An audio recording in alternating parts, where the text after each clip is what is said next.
റോമർക്ക് എഴുതിയ ലേഖനമാണ് നമ്മൾ പഠിച്ചുകൊണ്ടിരിക്കുന്നത്. റോമർക്ക് എഴുതിയ ലേഖനം അതിന്റെ 15-ാം അധ്യായത്തിന്റെ 13 വരെയുള്ള വാക്യങ്ങൾ നാം പഠിക്കുകയുണ്ടായി. ഇന്ന് 14-ാമത്തെ വാക്യം മുതൽ നമുക്ക് അല്പമായി ചിന്തിക്കാം. 14-ാമത്തെ വാക്യം നാം വായിക്കുന്നത് ഇപ്രകാരമാണ്: സഹോദരന്മാരെ, നിങ്ങൾ തന്നെ ദയാപൂർണരും സകല ജ്ഞാനവും നിറഞ്ഞവരും അന്യോന്യം പ്രബോധിപ്പിക്കാൻ പ്രാപ്തരുമാകുന്നു എന്ന് ഞാൻ നിങ്ങളെക്കുറിച്ച് ഉറച്ചിരിക്കുന്നു. അന്യോന്യം പ്രബോധിപ്പിക്കുക എന്ന് പറയുന്നത് ദൈവസഭയിൽ അത് ഏറെ നിർണായകമായ ആവശ്യമായ കാര്യമാണ്. ഇന്ന് പലപ്പോഴും പ്രബോധനം എന്ന് പറഞ്ഞാൽ സഭയിൽ പുൾപിറ്റിൽ നിന്ന് പറയുന്ന കാര്യങ്ങൾ എന്നുള്ള നിലയിലേക്ക് ഈ പ്രബോധനത്തെ ചുരുക്കിയിരിക്കുകയാണ്. യഥാർത്ഥത്തിൽ പ്രബോധനം എന്ന് പറയുന്നത് എല്ലാവരും അന്യോന്യം പ്രബോധിപ്പിക്കേണ്ട ഒരു ഉത്തരവാദിത്വം ദൈവസഭയിൽ ഉണ്ട്. എന്നാൽ നമുക്കറിയാം, ഒരു സഭായോഗത്തിൽ ഒരിക്കലും അങ്ങനെ എല്ലാവർക്കും അന്യോന്യം പുൾപിറ്റിൽ കയറി പ്രബോധിപ്പിക്കുവാനായിട്ട് സാധിക്കുകയില്ല. അതിന് സമയത്തിൻ്റെതായിട്ടുള്ള പ്രശ്നങ്ങളും വ്യക്തികളും ഉണ്ട്. അതുപോലെ തന്നെ എല്ലാവരും എന്ന് പറയുമ്പോൾ അതിനകത്ത് സഹോദരന്മാരും സഹോദരിമാരുമുണ്ട്. സഹോദരിമാർക്ക് അങ്ങനെ ദൈവവചനത്തിൽ നിന്നും പഠിപ്പിക്കുവാനായിട്ട്, സഭയെ പഠിപ്പിക്കുവാനായിട്ടുള്ള, പ്രബോധിപ്പിക്കുവാനായിട്ടുള്ള അനുവാദം ബൈബിൾ നൽകുന്നില്ല. അപ്പോൾ പിന്നെ അന്യോന്യം പ്രബോധിപ്പിക്കണം എന്ന് പറയുമ്പോൾ അത് എന്താണ് അർത്ഥമാക്കിയിരിക്കുന്നത് എന്നുള്ളത് നാം കൃത്യമായി മനസ്സിലാക്കേണ്ടത് ആവശ്യമാണ്. അത് സഭാമധ്യേ എഴുന്നേറ്റ് നിന്ന് പറയുന്ന ഒരു കാര്യം മാത്രമല്ല, അതും അതിൽ ഉൾപ്പെട്ടതാണ് എന്നുള്ളത് ശരിയാണ്. എന്നാൽ അത് മാത്രമല്ല എന്ന് നമ്മൾ മനസ്സിലാക്കണം. പ്രബോധനം എന്ന് പറയുന്നത് മറ്റ് സഭയിലെ സഹോദരി സഹോദരന്മാർക്ക് അവരുടെ ആത്മീയമായിട്ടുള്ള വളർച്ചയ്ക്ക് വേണ്ടിയതായ ആത്മീയമായിട്ടുള്ള സഹായം, ധൈര്യം, ആശ്വാസം, ബലം, തിരുത്തൽ, ഇതെല്ലാം ഈ പ്രബോധനത്തിൽ വരുന്നതായിട്ടുള്ള കാര്യങ്ങളാണ്. അത് എല്ലാവർക്കും അന്യോന്യം ഉത്തരവാദിത്വമുണ്ട്. അത് മീറ്റിങ്ങിന്റെ സമയത്ത് മാത്രമായിട്ടുള്ള ഒരു കാര്യമല്ല.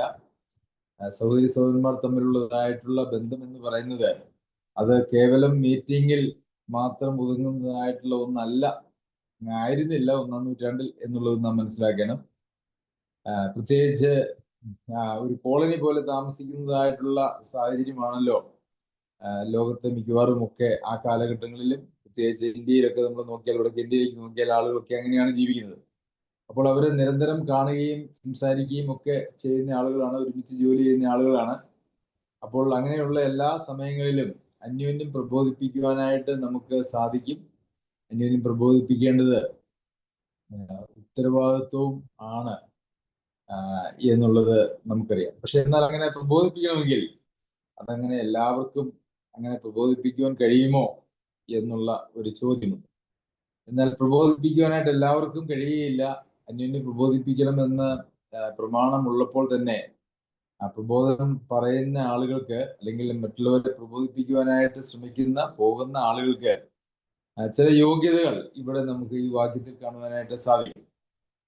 അതാണ് 14-ാമത്തെ വാക്യത്തിൽ നാം വായിച്ചത്: സഹോദരന്മാരെ, നിങ്ങൾ തന്നെ ദയാപൂർണരും സകല ജ്ഞാനവും നിറഞ്ഞവരും അന്യോന്യം പ്രബോധിപ്പിക്കാൻ പ്രാപ്തരുമാകുന്നു എന്ന് ഞാൻ നിങ്ങളെക്കുറിച്ച് ഉറച്ചിരിക്കുന്നു. ഇവിടെ 3 കാര്യങ്ങളാണ് സഹോദരന്മാരെ കുറിച്ച് അവിടെ പറഞ്ഞിരിക്കുന്നത്. ഒന്ന്, അവര് ദയാപൂർണരായിരിക്കണം. ദയ എന്ന് പറയുന്നത് നമുക്കറിയാം, ഒരു സാമൂഹിക ജീവിതത്തിൽ, ക്രിസ്തീയ ജീവിതം എന്ന് പറയുന്നതും ഒരു ആത്മീയമായ സാമൂഹിക ജീവിതമാണ്. അവിടെ വ്യക്തി ബന്ധങ്ങൾ, ധാരാളം ആളുകളുള്ള ഒരു കൂട്ടമായതുകൊണ്ട് അവിടെ ഈ ദയാപൂർണരായിരിക്കണം എല്ലാ വിശ്വാസികളും എന്നാണ് നമുക്ക് കാണുവാനായിട്ട് സാധിക്കുന്നത്. അപ്പോൾ നിങ്ങൾ തന്നെ, സഹോദരന്മാരെ, നിങ്ങൾ തന്നെ ദയാപൂർണരും എന്ന് വെച്ചാൽ ഇവിടെ ദയ കാണിക്കാൻ ആവശ്യമില്ലാത്ത ആരും ഒരു സഭയിലില്ല എന്നുള്ളതാണ്. നിങ്ങൾ തന്നെ, സഹോദരന്മാരെ, നിങ്ങൾ തന്നെ ദയാപൂർണരും എന്ന് പറയുമ്പോൾ ഒരു സഭയിലെ എല്ലാ ആളുകളും ദയുള്ള ആളുകളായിരിക്കണം എന്നല്ല, ദയാപൂർണരായിരിക്കണം എന്നാണ്. അപ്പോൾ അതാണ് ഒരു സഭയിലെ വിശ്വാസികളുടെ മനോഭാവം എന്ന് പറയുന്നത്. ദയാപൂർണരായിരിക്കണം, സകല ജ്ഞാനവും നിറഞ്ഞവരും. ജ്ഞാനം നിറയുക എന്ന് പറയുമ്പോൾ കേവലം ബൈബിളിനെ സംബന്ധിക്കുന്നതായിട്ടുള്ള അല്ലെങ്കിൽ ബൈബിളിലുള്ള കുറെ കാര്യങ്ങളെ കുറിച്ചുള്ള അറിവുകൾ എന്നുള്ളത് മാത്രമല്ല, അത് ആവശ്യമാണ്. എന്നാൽ ജ്ഞാനം എന്ന് പറയുന്നത് ദൈവം നമുക്ക് നൽകുന്നതായ ഓരോ ആളുകൾക്കും ഓരോ സാഹചര്യത്തിലും വേണ്ടുന്നതായിട്ടുള്ള പ്രബോധനം നൽകുവാൻ അല്ലെങ്കിൽ നമുക്ക് ഇടപെടുവാൻ ആവശ്യമായിട്ടുള്ള സ്വർഗീയമായ താല്പര്യം അല്ലെങ്കിൽ സ്വർഗീയമായിട്ടുള്ള നടത്തപ്പെടൽ ആണ് യഥാർത്ഥത്തിൽ ഇവിടെ സകല ജ്ഞാനവും നിറഞ്ഞവരും എന്ന് ഇവിടെ പറയുന്നത് കൊണ്ട് ഉദ്ദേശിക്കുന്നത്. അപ്പോൾ സഭയിലെ വിശ്വാസികൾക്ക് പൊതുവെ അങ്ങനെ ജ്ഞാനമൊക്കെ ആവശ്യമുള്ളത് ചിലർക്കൊക്കെ ഉള്ളൂ.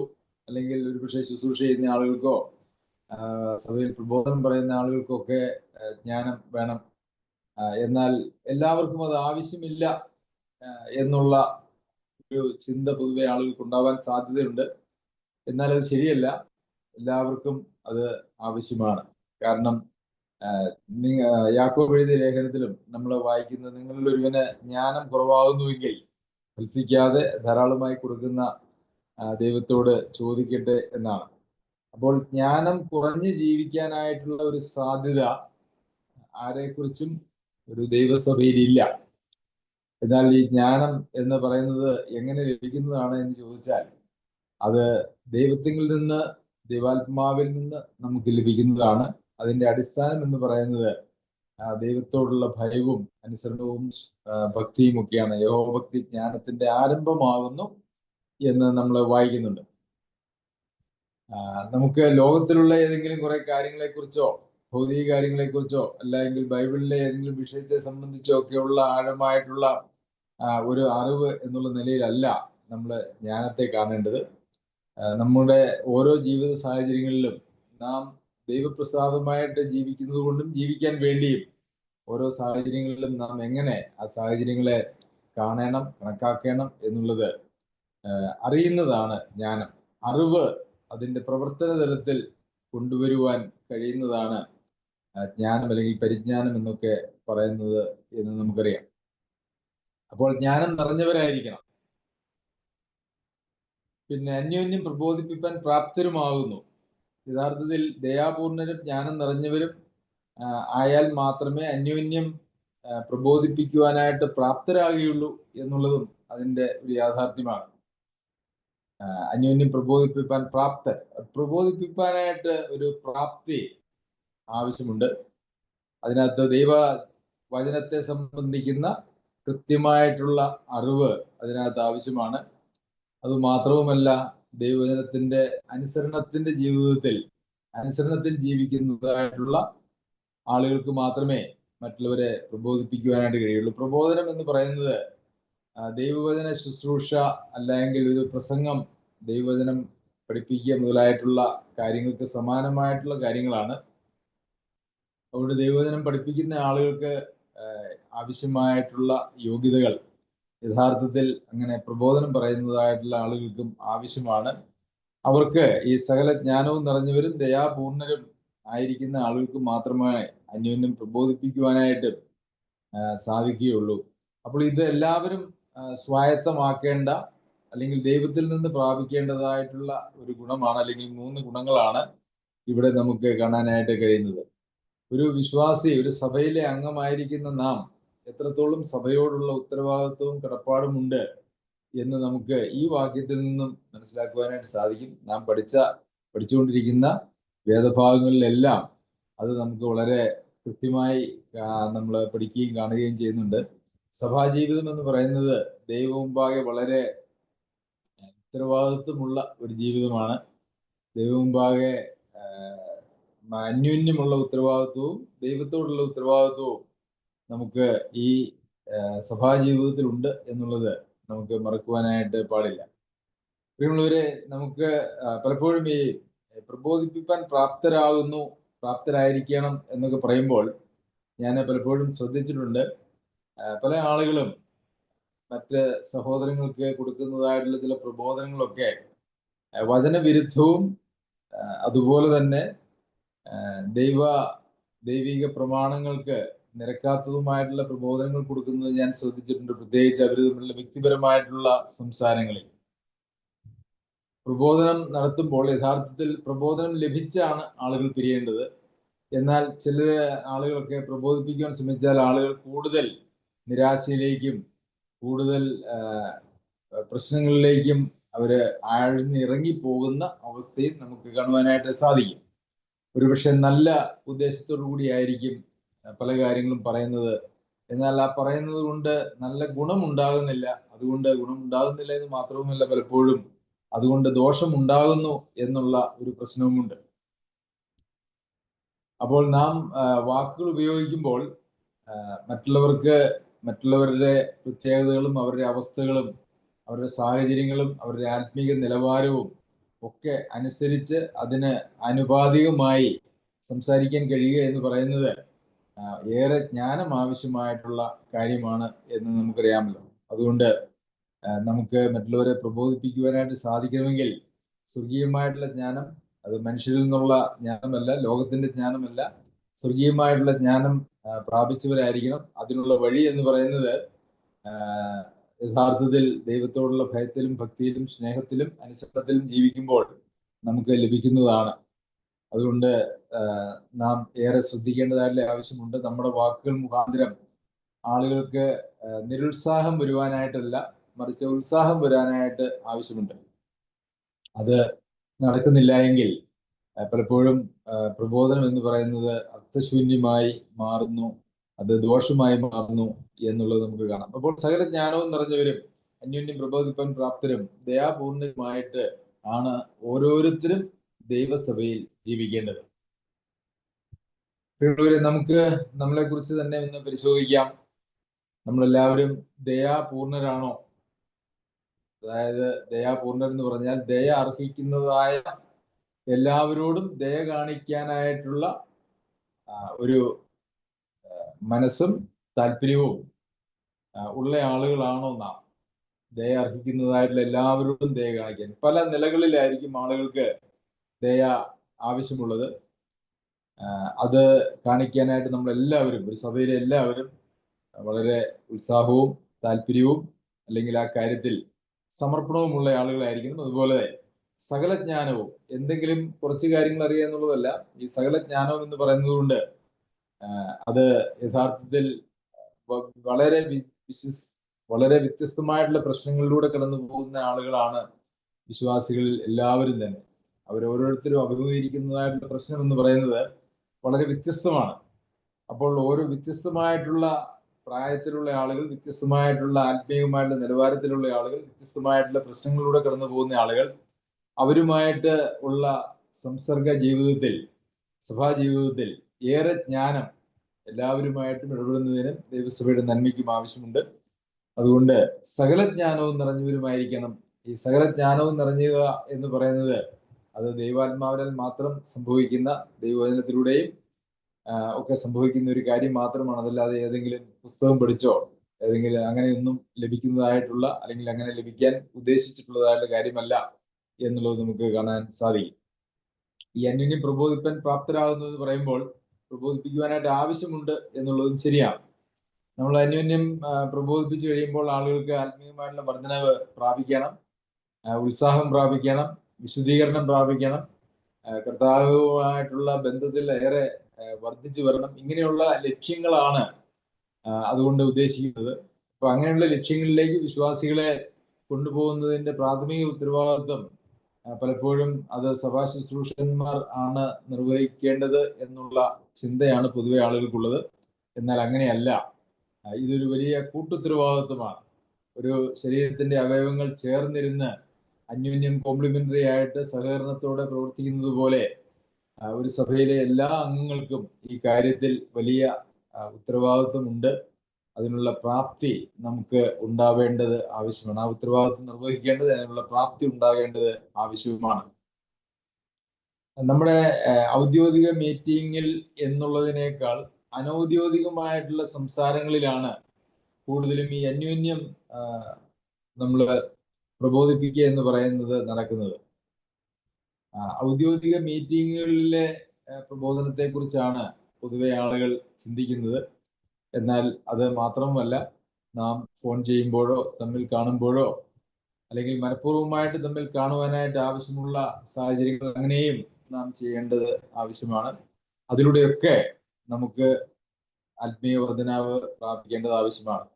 ഇന്ന് ലോകത്തിലേക്ക് നോക്കിയാൽ അല്ലെങ്കിൽ വിവിധ സഭകളിലേക്ക് നോക്കിയാൽ ആളുകൾ തമ്മിൽ സംസാരിക്കുന്നതായിട്ടുള്ള ഒരു പ്രധാന വിഷയം എന്ന് പറയുന്നത് പലപ്പോഴും മറ്റുള്ളവരെ സംബന്ധിക്കുന്നതായിട്ടുള്ള എന്തെങ്കിലും കുറ്റങ്ങളോ കുറവുകളോ അല്ലെങ്കിൽ പരാതികളോ അല്ലെങ്കിൽ പിറുപിറുപ്പുകളോ ഒക്കെയാണ്. അങ്ങനെ നാം സഹവിശ്വാസികളുമായിട്ട് മൂന്നാമതൊരാളെ കുറിച്ച് അവരുടെ അസാന്നിധ്യത്തിൽ അയോഗ്യമായി സംസാരിക്കുമ്പോൾ യഥാർത്ഥത്തിൽ അത് സഭയിൽ ഒരു ഗുണമല്ല, അതൊരു ദോഷമാണ് കൊണ്ടുവരുന്നത് എന്നുള്ളതും ഒരു യാഥാർത്ഥ്യമാണ്. അങ്ങനെ എന്തെങ്കിലും പ്രശ്നങ്ങൾ ഉണ്ടെങ്കിൽ സഭയിൽ നേതൃത്വം കൊടുക്കുന്ന സഹോദരന്മാരോട് ആ കാര്യങ്ങൾ ബോധിപ്പിക്കുന്നതിൽ പ്രശ്നമൊന്നുമില്ല. അതല്ലാതെ അത് മറ്റുള്ള ആളുകളോട് അങ്ങനെയുള്ള കാര്യങ്ങൾ പറയുന്നതും ചർച്ച ചെയ്യുന്നതുമൊക്കെ അതിൽ അയോഗ്യതയുണ്ട് എന്നുള്ളത് ഒരു യാഥാർത്ഥ്യമാണ്. അതുപോലെ തന്നെ ഉപദേശപരമായിട്ടുള്ള കാര്യങ്ങളിലും നമുക്ക് വളരെ വ്യക്തമായിട്ടുള്ള അറിവും ഒന്നുമില്ലാത്തപ്പോൾ അങ്ങനെയുള്ള കാര്യങ്ങളെ സംബന്ധിച്ച് തെറ്റായിട്ടുള്ള നിലയിൽ സന്ദേശങ്ങൾ അങ്ങോട്ടും ഇങ്ങോട്ടുമൊക്കെ പടർത്തുന്നത് അല്ലെങ്കിൽ പറയുന്നത് ഗുണകരമാകുകയില്ല. അത് ദോഷം ചെയ്യാനായിട്ടുള്ള സാധ്യതയുണ്ട് എന്നുള്ളത് നാം ഓർക്കണം.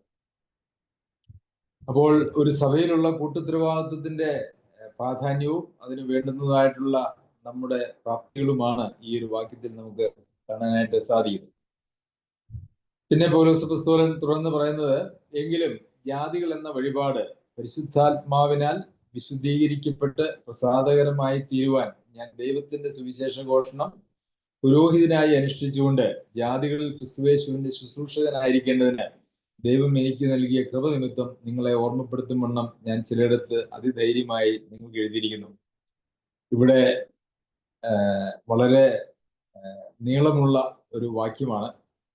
ഒത്തിരി കാര്യങ്ങൾ ആ വാക്യത്തിൽ പൗലോസ് അപ്പോസ്തലൻ രേഖപ്പെടുത്തിയിട്ടുണ്ട്.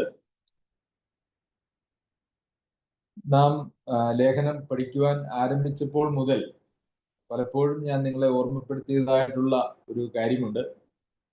റോമയിലുള്ള സഭയിൽ യഹൂദന്മാരിൽ നിന്നും ജാതികളിൽ നിന്നുമുള്ള ആളുകൾ ഉണ്ടായിരുന്നു.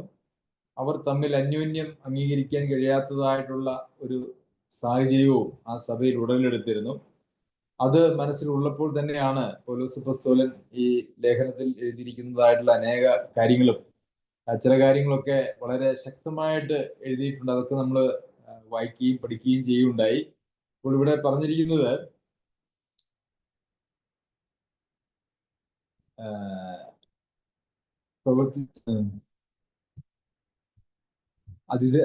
ഞാൻ ചിലയിടത്ത് അതിധൈര്യമായി നിങ്ങൾക്ക് എഴുതിയിരിക്കുന്നു. നിങ്ങളെ ദൈവം എനിക്ക് നൽകിയ കൃപ നിമിത്തം നിങ്ങളെ ഓർമ്മപ്പെടുത്തും വണ്ണം ഞാൻ ചിലയിടത്ത് അതിധൈര്യമായി നിങ്ങൾക്ക് എഴുതിയിരിക്കുന്നു. അതായത് ഒരല്പം കർശനമായ ഭാഷയിൽ ഞാൻ നിങ്ങൾക്ക് എഴുതിയിട്ടുണ്ട് എന്നാണ് ഇവിടെ അപ്പോസ്തലൻ പറയുന്നത്. എന്താണ് കർശനമായിട്ടുള്ള ഭാഷയിൽ അതിധൈര്യമായിട്ട് എഴുതിയിരിക്കുന്നത് എന്നുള്ളത് ഓരോ സന്ദർഭങ്ങളിലും നാം അതിനെക്കുറിച്ച് പഠിക്കുകയുണ്ടായി. അത് എന്തൊക്കെയാണ് എന്നുള്ളത് ക്രമമായി ഈ പഠനം കേൾക്കുമ്പോൾ അത് നമുക്ക് കാണുവാനായിട്ട് സാധിക്കും. അപ്പോൾ എന്താണ് ഇവിടെ അതിധൈര്യമായി നിങ്ങൾക്ക് എഴുതിയിരിക്കുന്നത്? ഇവിടെയും പൗലോസ് അപ്പോസ്തലനെ കുറിച്ച് നാം വായിക്കുന്നത് തൻ ജാതികളുടെ അപ്പോസ്തലൻ എന്നുള്ള നിലയിലാണ്. പൗലോസ് അപ്പോസ്തലൻ ഒരു യഹൂദനും യഹൂദ പ്രമാണിയും ഒക്കെ ആയിരുന്നെങ്കിലും തൻ്റെ പഴയ നിയമത്തിലുള്ള അല്ലെങ്കിൽ ന്യായപ്രമാണത്തിലുള്ള തൻ്റെ അറിവും അവഗാഹവും ദൈവം ഉപയോഗിക്കാം എന്നുള്ളതല്ല, മറിച്ച് ജാതികളുടെ ഇടയിൽ ഈ ന്യായപ്രമാണം ബാധകമല്ലായിരിക്കുന്ന ജാതികളുടെ ഇടയിലേക്കാണ് പൗലോസ് അപ്പോസ്തലനെ ദൈവം അയച്ചത്. അത് തന്നെ കാണിക്കുന്നത് പൗലോസ് അപ്പോസ്തലനിലുള്ളതായിട്ടുള്ള കഴിവുകൾ, അറിവുകൾ ഉപയോഗിക്കുക എന്നുള്ളതല്ല, മറിച്ച് ദൈവം നൽകുന്നതായിട്ടുള്ള പ്രാപ്തിയും അറിവും കഴിവും ഉപയോഗിക്കുക എന്നുള്ളതാണ് ഒരു ആത്മീയ ശുശ്രൂഷയിൽ ആവശ്യം എന്ന് വരുന്നത്, അല്ലെങ്കിൽ ആവശ്യം എന്നുള്ളത് നാം മനസ്സിലാക്കണം. അപ്പോൾ അങ്ങനെ പൗലോസ് അപ്പോസ്തലനെ ജാതികളുടെ അപ്പസ്തോലൻ, ജാതികളിലേക്ക് സുവിശേഷവുമായി പോകുവാനായിട്ട്, പ്രാഥമികമായിട്ട് പോകുവാനായിട്ട് പൗലോസ് അപ്പസ്തോലനെ നിയോഗിച്ചയച്ചു. അത് ദൈവം നിയോഗിച്ചയച്ചു. സഭയും അങ്ങനെ തന്നെ പൗലോസ് അപ്പസ്തോലനെയും തന്റെ കൂട്ടാളികളെയും അയച്ചു എന്ന് നമുക്ക് കാണുവാനായിട്ട് സാധിക്കും. എങ്കിലും ജാതികൾ എന്ന വഴിപാട് എന്ന് പറഞ്ഞാൽ യാഗം എന്നാണ് അർത്ഥം. ഇവിടെ അത് ഒരു ആലങ്കാരികമായിട്ട് ഉപയോഗിച്ചിരിക്കുന്നതാണ്. ജാതികളെ വിശ്വാസത്തിലേക്ക് നയിച്ച് ദൈവപ്രസാദകരമായി അവരെ വിശ്വാസത്തിലേക്ക് നയിച്ചു കൊണ്ടുവരിക എന്നുള്ളതാണ് ഇവിടെ ഉദ്ദേശിച്ചിരിക്കുന്നത് എന്നുള്ളത് നമുക്കറിയാം. ജാതികൾ എന്ന വഴിപാട് പരിശുദ്ധാത്മാവിനാൽ വിശുദ്ധീകരിക്കപ്പെട്ട പ്രസാദമായി തീരുവാൻ. അപ്പോൾ ഒരു മനുഷ്യന്റെ ജീവിതത്തിൽ ദൈവത്തിന് പ്രസാദകരമായി വിശുദ്ധീകരിക്കപ്പെട്ട് വരുമ്പോൾ അത് പരിശുദ്ധാത്മാവിന്റെ ഒരു പ്രവർത്തനമാണ് എന്ന് നമുക്കിവിടെയും കാണാം. അപ്പോൾ വിശുദ്ധീകരണം അത് ജാതികളായാലും യഹൂദന്മാരാണേലും ആരാണെങ്കിലും പരിശുദ്ധാത്മാവിന്റെ പ്രവർത്തനത്താലാണ് ഒരു മനുഷ്യന്റെ വീണ്ടും ജനനവും അതുപോലെ തന്നെ തന്റെ പ്രായോഗിക ജീവിതത്തിലുള്ള വിശുദ്ധീകരണവും അല്ലെങ്കിൽ ക്രിസ്തീയ ജീവിതവും വളർച്ചയും ഒക്കെ പരിശുദ്ധാത്മാവിന്റെ പ്രവർത്തനത്താലാണ് എന്ന് നമുക്ക് കാണാനായിട്ട് സാധിക്കും. പരിശുദ്ധാത്മാവിന്റെ പ്രവർത്തനത്താൽ, പരിശുദ്ധാത്മാവിനാൽ വിശദീകരിക്കപ്പെട്ട് പ്രസാദകരമായി തീരുവാൻ ഞാൻ ദൈവത്തിന്റെ സുവിശേഷ ഘോഷണം പുരോഹിതനായി അനുഷ്ഠിച്ചുകൊണ്ട്. ഇത് ഏതെങ്കിലും ഒരു പൗരോഹിത്യ പ്രത്യേകമായിട്ടുള്ള പൗലോസ് അപ്പോസ്തലന് ലഭിച്ചതായിട്ടുള്ള ഏതെങ്കിലും പൗരോഹിത്യ ശുശ്രൂഷയെ കുറിച്ചല്ല. നമുക്കറിയാം, പുരോഹിതന്മാർ ശുശ്രൂഷ ചെയ്യുന്നത് ദൈവത്തിനും മനുഷ്യനും ഇടയിൽ നിന്നുകൊണ്ടാണ്. മനുഷ്യനു വേണ്ടി ദൈവവും മനുഷ്യനുമായിട്ടുള്ള ബന്ധം അത് നിലനിർത്തുകയും വളർത്തുകയും ചെയ്യേണ്ടതിന് വേണ്ടി യാഗങ്ങൾ അർപ്പിക്കുക എന്നുള്ള ഒരു ശുശ്രൂഷയാണ് പുരോഹിതന്മാർ ചെയ്യുന്നത്. പഴയ നിയമ പുരോഹിതന്മാരുടെ കാര്യം നമുക്കറിയാമല്ലോ. അതുപോലെ തന്നെ അതിനോടൊരു ആലങ്കാരികമായിട്ട് ഉപമിച്ചുകൊണ്ടാണ് ഇവിടെയും ഒരു പുരോഹിതനായിട്ട് താൻ ശുശ്രൂഷ ചെയ്യുന്നു എന്ന് ഇവിടെ എഴുതിയിരിക്കുന്നത്. അപ്പോൾ ഇവിടെ വഴിപാടായിട്ട് പറഞ്ഞിരിക്കുന്നത് ജാതികളിൽ നിന്നുള്ള വിശ്വാസികൾ, ജാതികളിൽ നിന്നുള്ളതായിട്ടുള്ള ആളുകളെ വിശ്വാസത്തിലേക്ക് നടത്തുന്നതിന് വേണ്ടി ദൈവത്തിന്റെ സുവിശേഷം ജാതികളോട് അറിയിക്കുന്നു എന്നുള്ള നിലയിലാണ് ഇവിടെ ഒരു പുരോഹിതനായി അനുഷ്ഠിച്ചുകൊണ്ട് എന്ന് പറയുന്നതിന്റെ അർത്ഥം. അനുഷ്ഠിച്ചുകൊണ്ട് ജാതികളിൽ ക്രിസ്തുയേശുവിന്റെ ശുശ്രൂഷകനായിരിക്കേണ്ടതിന്. അപ്പോൾ പ്രാഥമികമായിട്ട് പൗലോസ് അപ്പോസ്തലൻ ജാതികളോടാണ് ഇടപെടുന്നത്. അങ്ങനെയുള്ള മേഖലകളിലേക്കാണ് യാത്ര ചെയ്തിട്ടുള്ളതൊക്കെ. തന്റെ 1, 2, 3 മിഷണറി യാത്ര നാം വായിച്ച് പഠിച്ചാൽ നമുക്കത് മനസ്സിലാക്കുവാനായിട്ട് സാധിക്കും. എന്നാൽ നമുക്ക് ലേഖനങ്ങൾ എഴുതുമ്പോൾ, ഇപ്പോൾ റോമയിലെ വിശ്വാസികൾക്ക്, റോമയിലെ സഭ പൗലോസിന്റെ പ്രവർത്തന മുഖാന്തരം ഉളവായതല്ല. പൗലോസ് അപ്പോസ്തലൻ അവിടെ പോയിട്ടില്ല. എങ്കിലും അവിടുത്തെ സഭയോടുള്ള പ്രവർത്തനം എന്ന് പറയുന്നത്, സഭയോടുള്ള ബന്ധം എന്ന് പറയുന്നത്, അവർക്ക് കൊടുക്കുന്നതായിട്ടുള്ള ഉപദേശം എന്ന് പറയുന്നത്, അവിടെ ജാതികളും യഹൂദന്മാരും ഉണ്ടായിരിക്കും. അവർക്ക് ഇരുവർക്കും ആവശ്യമായിട്ടുള്ള പ്രബോധനങ്ങളാണ് കൊടുക്കുന്നത്. ഗലാത്യർക്ക് ലേഖനം എഴുതുമ്പോൾ അവിടെയും യഹൂദ വിശ്വാസത്തിൽ നിന്ന് കടന്നു വന്നതായിട്ടുള്ള ആളുകൾ, അവരെ ജാതികളിൽ നിന്ന് കടന്നു വന്നവരായിട്ടുള്ള ആളുകളെ ന്യായപ്രമാണം അനുഷ്ഠിക്കുവാനായിട്ട് പ്രേരിപ്പിക്കുമ്പോൾ അതിനെതിരെ പൗലോസ് അപ്പോസ്തലൻ എഴുതുന്നതും സത്യസുവിശേഷം അവിടെ സമർത്ഥിച്ചു കൊടുക്കുന്നതും നമുക്ക് കാണുവാനായിട്ട് സാധിക്കും. എബ്രായർക്ക് എഴുതിയ ലേഖനം പൗലോസ് അപ്പോസ്തലനാണ് എഴുതിയിരിക്കുന്നത് എന്ന് ചിന്തിക്കുന്നവരുണ്ട്. എന്നാൽ അത് സംബന്ധിച്ച് തർക്കങ്ങളുമുണ്ട്. ഇനി പൗലോസ് അപ്പോസ്തലനാണ് എഴുതിയതെങ്കിൽ അത് തികച്ചും യഹൂദന്മാർക്ക്, എബ്രായ പശ്ചാത്തലത്തിൽ നിന്ന് വന്നതായിട്ടുള്ള വിശ്വാസികൾ ഉന്നമിച്ചുകൊണ്ട് തന്നെയാണ് പൗലോസ് അപ്പോസ്തലൻ രേഖപ്പെടുത്തിയിരിക്കുന്നത്. പൗലോസ് അപ്പോസ്തലൻ ജാതികളോട് മാത്രമല്ല, മറിച്ച് യഹൂദന്മാരോടും സുവിശേഷം അറിയിക്കുകയും അതുപോലെ തന്നെ ലേഖനങ്ങൾ എഴുതുകയും ചെയ്തു എന്നുള്ളതൊരു യാഥാർത്ഥ്യമാണ്. അതുപോലെ തന്നെ യഹൂദന്മാരായിരുന്ന അപ്പസ്തോലന്മാർ, മറ്റ് 12 അപ്പസ്തോലന്മാരും ജാതികളോട് സുവിശേഷം പറഞ്ഞിരുന്നു. അപ്പോൾ പ്രാഥമികമായിട്ടും പ്രധാനമായിട്ടും ആരുടെ ഇടയിൽ പ്രവർത്തിച്ചു എന്നുള്ള നിലയിൽ മാത്രമാണ് അങ്ങനെ ജാതികളിലെ അപ്പസ്തോലൻ എന്നും ഒക്കെ പറയുന്നതായിട്ടുള്ള കാരണം. എന്ന് മാത്രവുമല്ല, 12 അപ്പസ്തോലന്മാരിൽ പലരും 1-ാം നൂറ്റാണ്ടിൽ തന്നെ ലോകത്തിന്റെ വിവിധ ഭാഗങ്ങളിലേക്ക് പോയി എന്നുള്ള ചരിത്ര വസ്തുതയുണ്ട്. അവർ പോയതൊക്കെ അങ്ങനെ ജാതികളുടെ ഇടയിലേക്കാണ്. 1-ാം നൂറ്റാണ്ടിൽ ഒരു മിഷണറി ഇന്ത്യയിലും വന്നിരുന്നു എന്നുള്ളതിന്, കേരളത്തിൽ വന്നു എന്നുള്ളതിന് നമുക്ക് തെളിവുകളുണ്ട്. എന്നാൽ അത് അപ്പസ്തോലന്മാർ തന്നെയോ അല്ലെങ്കിൽ അവരുടെ ശിഷ്യന്മാരായിരുന്ന ആരെങ്കിലും ആയിരുന്നോ എന്നുള്ളതിനെ കുറിച്ചും നമുക്ക് ഉറപ്പൊന്നുമില്ല. എന്നാൽ പാരമ്പര്യം പറയുന്നത് അത് തോമസ് ലീഹയാണ്, അപ്പസ്തോലനായ തോമസ് ആണ് എന്നുള്ളതാണ്. അതിനെക്കുറിച്ച് നമുക്ക് കൃത്യതയില്ല. എങ്കിലും പൗലോസ് അപ്പോസ്തലന്റെ ശുശ്രൂഷ പ്രാഥമികമായിട്ടും ജാതികളോടായിരുന്നു. എന്നാൽ യഹൂദന്മാരോടും താൻ തന്റെ ശുശ്രൂഷ ചെയ്തിട്ടുണ്ട് എന്ന് നമുക്ക് കാണാനായിട്ട് സാധിക്കും. അപ്പോൾ സുവിശേഷ പ്രവർത്തനം എന്ന് പറയുന്നത് ഒരു പൗരോഹിത്യ ശുശ്രൂഷയാണ് എന്ന് നമുക്ക് ഇവിടെ നിന്നും ഒരു സൂചന, വ്യക്തമായ സൂചന ലഭിക്കുന്നുണ്ട്. മനുഷ്യരെ ദൈവത്തിലേക്ക് അടുപ്പിക്കുന്നതായിട്ടുള്ള ഒരു ശുശ്രൂഷയാണ് പൗരോഹിത്യ ശുശ്രൂഷ എന്ന് പറയുന്നത്. നാം സുവിശേഷം നേരിട്ട് പറയുമ്പോഴും പ്രാക്ടികൾ കൊടുക്കുമ്പോഴും അല്ല, സന്ദേശങ്ങൾ മറ്റുള്ളവരിലേക്ക് അയച്ചു കൊടുക്കുമ്പോഴും ഒക്കെ നാം ചെയ്യുന്നത് ഒരു പൗരോഹിത്യ ശുശ്രൂഷയാണ്. അവരെ ദൈവത്തിന്റെ സന്നിധിയിലേക്ക് അടുപ്പിക്കുന്നതിന് വേണ്ടി ചെയ്യുന്നതായിട്ട് ഒരു പൗരോഹിത്യ ശുശ്രൂഷയാണ്. നാം എല്ലാവരും വിശുദ്ധ പുരോഹിത വർഗമാണ്, അല്ലെങ്കിൽ രാജകീയ പുരോഹിത വർഗമാണ് എന്ന് നമ്മൾ വായിക്കുന്നുണ്ട്. അതിനെക്കുറിച്ച് നമ്മൾ കഴിഞ്ഞ ദിവസം ചിന്തിക്കുകയുണ്ടായി. നാം രാജകീയ പുരോഹിത വർഗമാണ്, വിശുദ്ധ പുരോഹിത വർഗമാണ്. അതുകൊണ്ട് നമ്മെ സംബന്ധിച്ചിടത്തോളം അങ്ങനെ ഒരു ശുശ്രൂഷ നമുക്കുണ്ട്. അങ്ങനെ ദൈവസന്നിധിയിലേക്ക് നമ്മളുടെ പ്രവർത്തനങ്ങൾ മുഖാന്തരം വരുന്നതായിട്ടുള്ള ആളുകൾ യഥാർത്ഥത്തിൽ അത് ഒരു വഴിപാട് പോലെയാണ് ദൈവസന്നിധിയിലേക്ക് വരുന്നത്. അവര് ഒരു യാഗമർപ്പിക്കുന്നത് പോലെയാണ്, ദൈവത്തിന് യാഗമർപ്പിക്കുന്നതിന് സമാനമായിട്ടുള്ള ഒരു ശുശ്രൂഷയാണ് ഈ സുവിശേഷ പ്രവർത്തനം എന്ന് പറയുന്നത്. അതുകൊണ്ട് നമുക്ക് സാധ്യമായിട്ടുള്ള എല്ലാ രീതിയിലും ഈ സുവിശേഷം മറ്റുള്ളവരിലേക്ക് പകരുവാൻ സർവശക്തനായ ദൈവം നമ്മളെല്ലാവരെയും സഹായിക്കട്ടെ. ഇന്ന് നമ്മൾ പഠിച്ചതായിട്ടുള്ള രണ്ട് പ്രധാന കാര്യങ്ങൾ: ഒന്ന്, സഭയിൽ നമുക്ക് അന്യോന്യമുള്ള വലിയ ഉത്തരവാദിത്വമുണ്ട് എന്നുള്ളതാണ്. നമ്മൾ അന്യോന്യമുള്ള നമ്മുടെ ബന്ധം അത് നിലനിർത്തുവാനും വളർത്തുവാനും നമ്മളിൽ ഏറ്റവും ആവശ്യമായിട്ടുള്ള 3 കാര്യങ്ങളെക്കുറിച്ച് ഇവിടെ നാം വായിച്ചു.